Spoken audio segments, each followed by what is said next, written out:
Hey man, hello everybody. This is Herman, your everybody. Welcome back to my channel.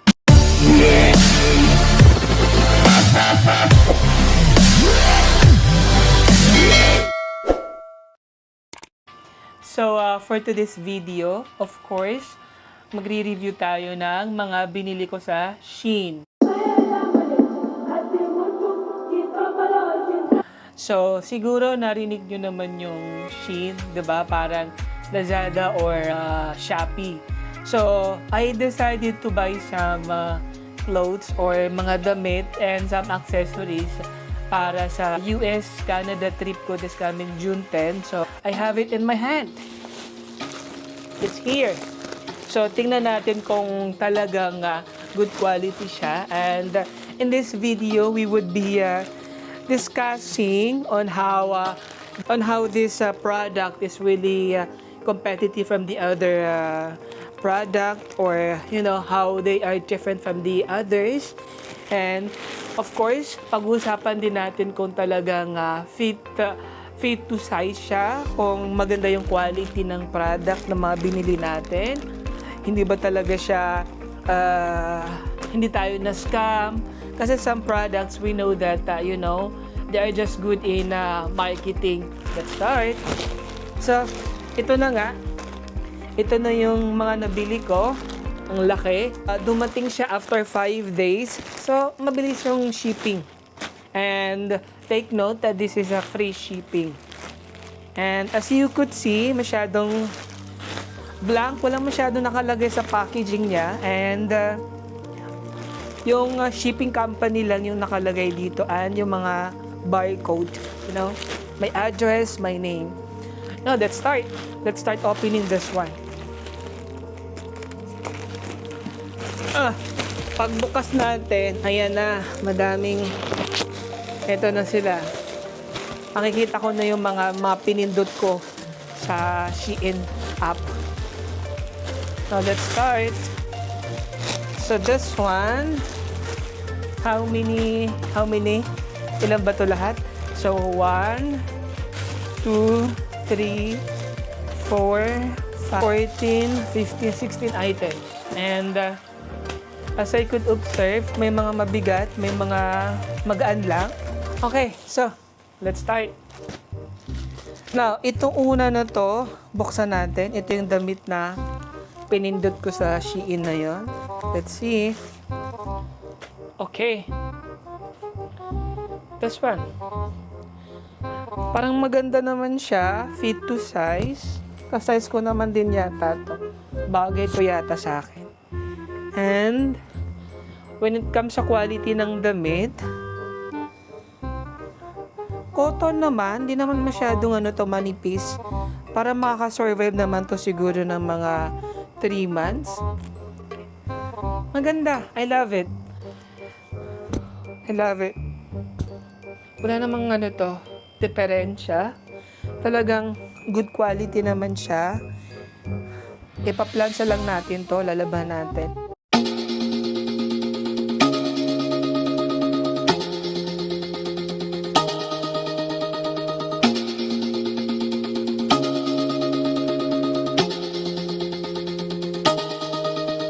The second one, oh my God, I love it.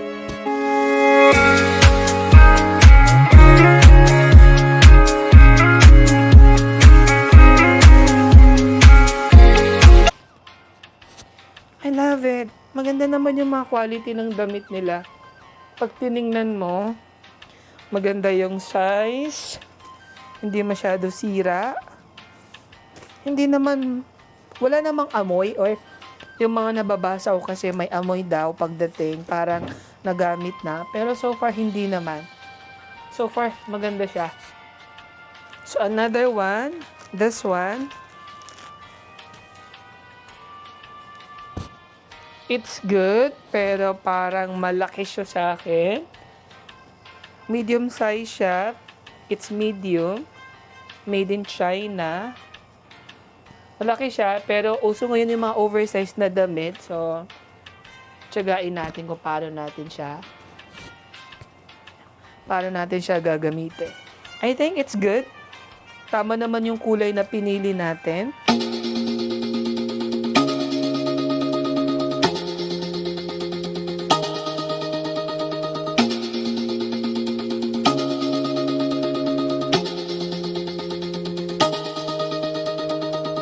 Don't want to mislead.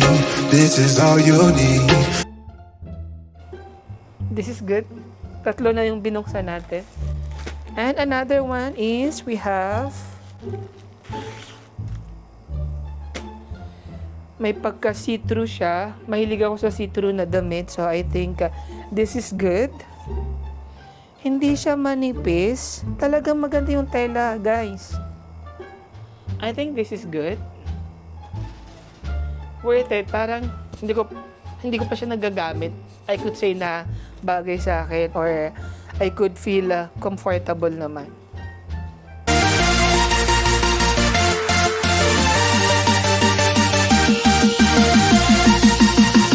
Oh my God, may nadoble.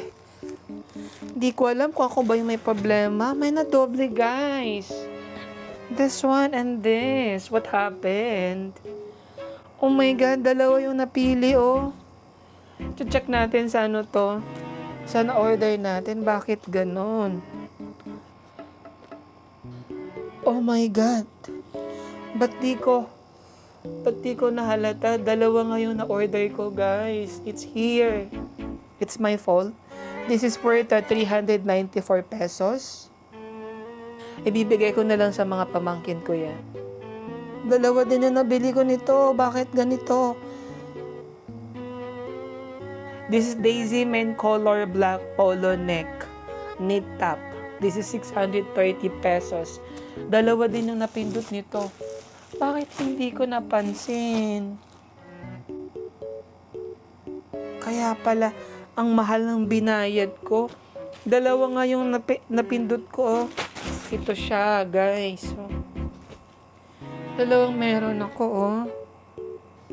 Sayang. Another one. Bubuksan natin.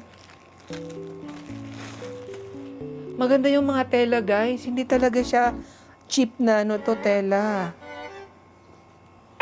This.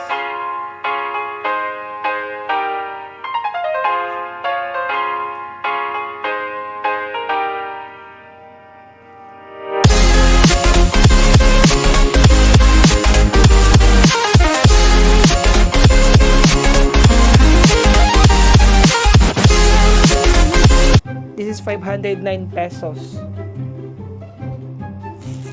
Another one is we have the mint color black lapel collar knit crochet top. This is 713 pesos. Sa Shein app ako nag-order, guys. Ito. Manipis nga lang.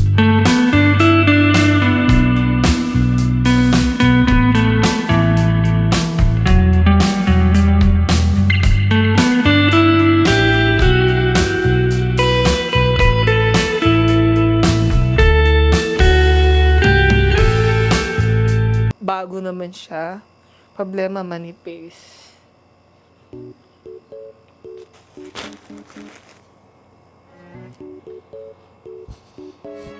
Puro medium size to, guys, ha? Parang nag-i-expand siya. Tsaka, good naman.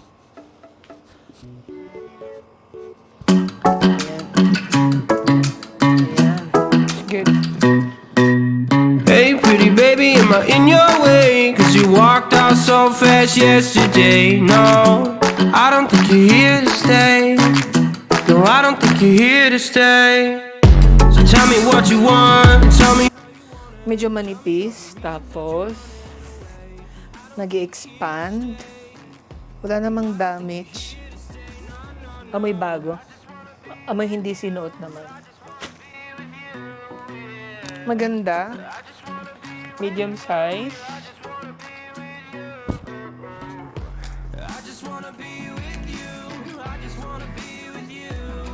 Maganda siya, guys. I just wanna be with you.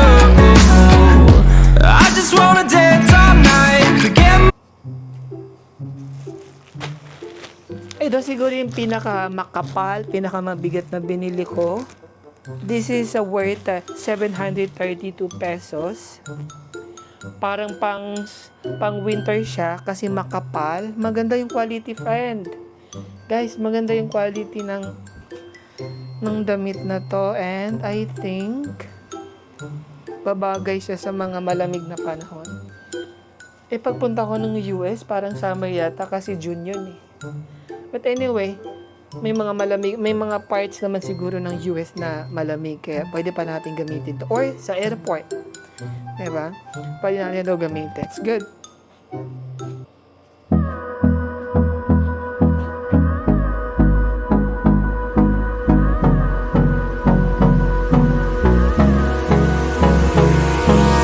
Hold me close till I get up. Time is barely on our side. I don't wanna waste what's left. The storms we chase are leading us. I'm so excited, guys. I'm so excited na ipakita ko sa inyo kung ano yung mga kalalabasan nito. Another one is this. Oh my God, oversized. Talagang in-expect ko naman na talaga oversized to.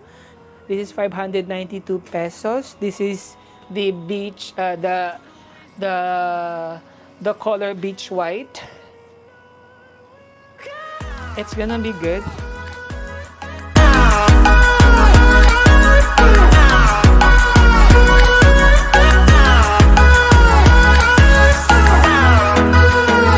Okay, another one here is this. Oh my God. Ito yung uso ngayon eh.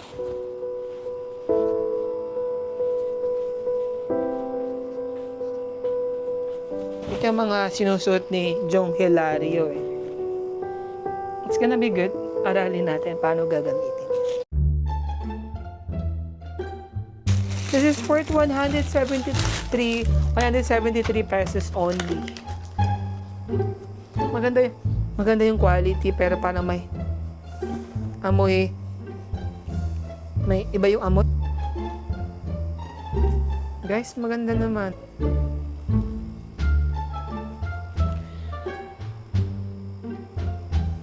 Ayan.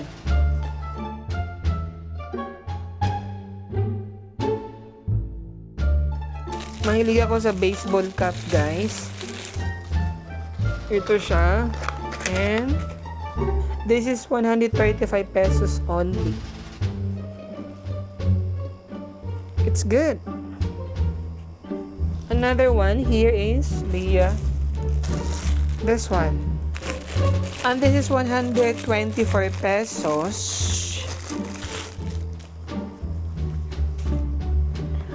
May mga lugar kasi ako pupuntahan sa US na masyadong mainit, kaya kailangan natin gamitin to.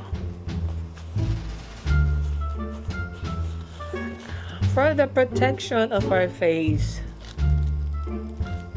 from the heat of the sun. Yeah. Maganda naman. For the price, talagang I could say na worth it naman yung mga binili natin.